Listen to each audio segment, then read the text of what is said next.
This is Real News Media TV, coverage you can trust. Please like, share, subscribe, and hit the notification bell. Select all for daily news updates.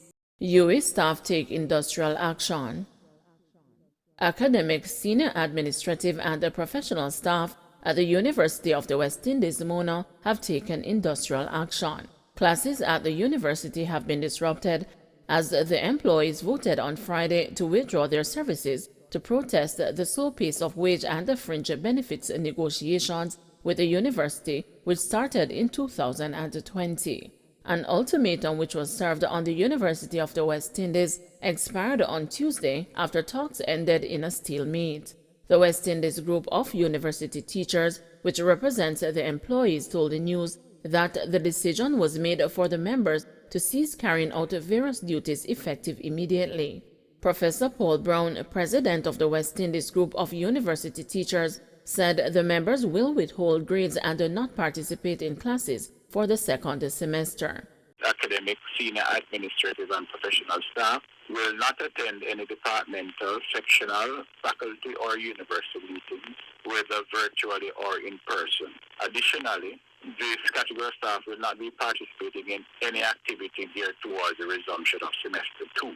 There will, however, not be any disruption to clinical services that the staff members will carry out. Secondly, academic staff will delay uploading semester 1 mark sheet and delivering signed mark sheets to the exam section.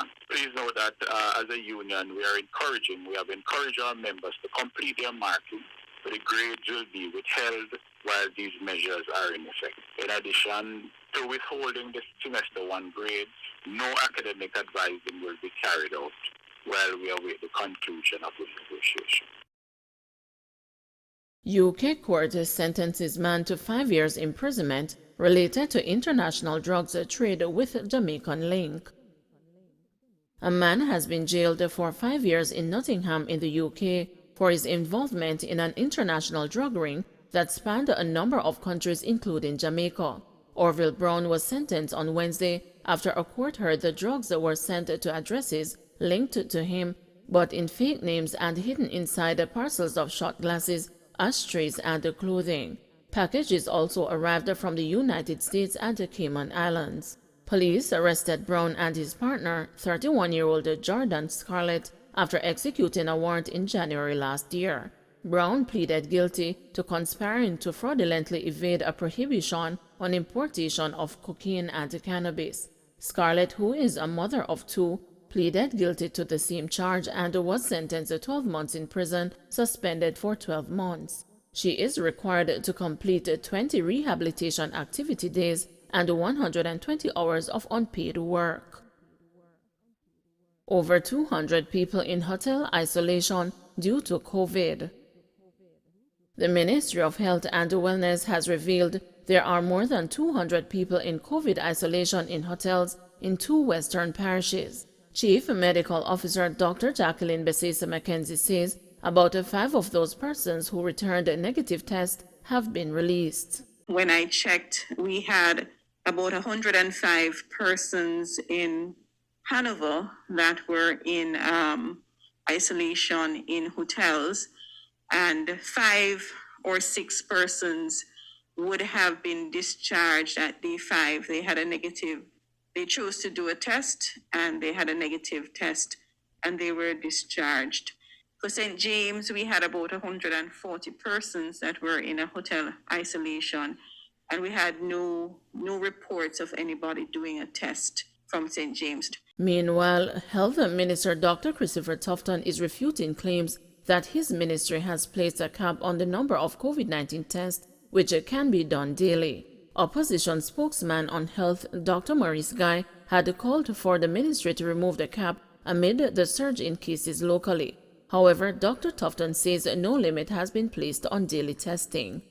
We test based on a protocol and a medical assessment that is administered to the individuals who visit that location. I'm not suggesting that maybe at some point you may run out of test kits at a particular location. Maybe you would have, but there is no quota on any numbers of tests in any particular location except working hours when places open and close, and the number of kits that may be available, and the personnel that's there on site, and so on. Those are critical variables that go into testing. 2 dead after trailer and a car collide in Westmoreland. 2 persons are dead and another injured following an incident at Rockside on the Cave Main Road in Westmoreland on Thursday night. The deceased have been identified as a 63-year-old Garth Campbell, a farmer of Malvern in St. Elizabeth, and Ken Campbell, a farmer of Pinnock Shafton in Westmoreland. Reports reaching the news are that residents heard a loud explosion and later discovered the incident. Police report that a trailer that was traveling in a western direction toward White House collided with a water truck. The trailer then veered right and collided head-on with a gray Toyota Light East, which was traveling in the opposite direction and had on board the now deceased. The Toyota Light East was crushed upon impact and the men received bodily injuries. It took rescuers over an hour to retrieve the vehicle and remove the men. The driver of the trailer sustained a broken leg and is being treated at the Savannah Lamar Hospital. A man who did not want to be identified by name told the news that he is in disbelief. "Me shocked because I work with Ken and I was in Savannah Lamar Market waiting for him to come back," the distraught man said. He said he was supposed to go back to St. Elizabeth with the men on their second trip to collect market items, but he opted to stay and wait on them. Female cook shop operator killed in Kingston. A female cook shop operator became the third victim in the Kingston Central Police Division over a 14-hour period after she was shot inside her home on Mark Lane around noon on Friday. She has since been identified as 50-year-old Sharon Joseph. Reports are that Joseph was at home when she was pounced upon by unknown assailants who opened a fire, hitting her in the upper body. She was rushed to the Kingston Public Hospital, where she was pronounced dead. When the news arrived on the scene, the blood-stained dwelling was unattended as relatives were said to have been displaced as a result of the shooting. A resident told the news that it appears as though the woman met her demise because of an ongoing issue with a relative who resides at the same location.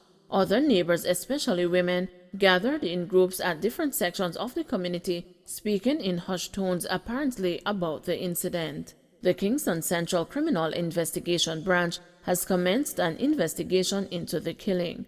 Investigators are also probing a double murder which occurred Thursday night at the intersection of North and King Streets about 9 p.m. The deceased are 39-year-old Carl Jones, a security guard of Wellington Street, Kingston 14, and an unidentified male of dark complexion, slim build, and about 183 centimeters or 6 feet long. Reports reaching the news are that explosions were heard by residents who summoned the police. Upon their arrival, the men were seen with gunshot wounds. An alleged eyewitness said the dead men were thrown from a Probox motor car. They were taken to hospital where they were pronounced dead. The Kingston Central Police Division has recorded more than 6 murders since the start of the new year.